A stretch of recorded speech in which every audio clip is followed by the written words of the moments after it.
எது உன்னை தடுக்குது? ஏன் தடுமாறுற? இனி செய்யும் வேலை நன்றே, உன் மனசுல நம்பிக்கை இல்ல? அதமேலும் கீழும் ஒன்றே ஒன்றே, உன்னை தோக்க வச்சிருவாங்கன்னு பயப்படுறியா நீ? வரலாறை மாட்டு வென்றே.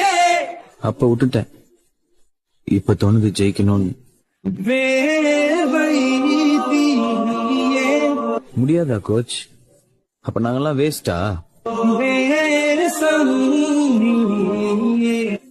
எங்களெல்லாம் ஜெயிக்கவே முடியாதா? இந்த உலகத்துல முடியாதுன்னு எதுவுமே கிடையாதுடா. நல்லா பெர்ஃபார்ம் பண்ணா யாரையும் ஜெயிக்கலாம். IPS. சார்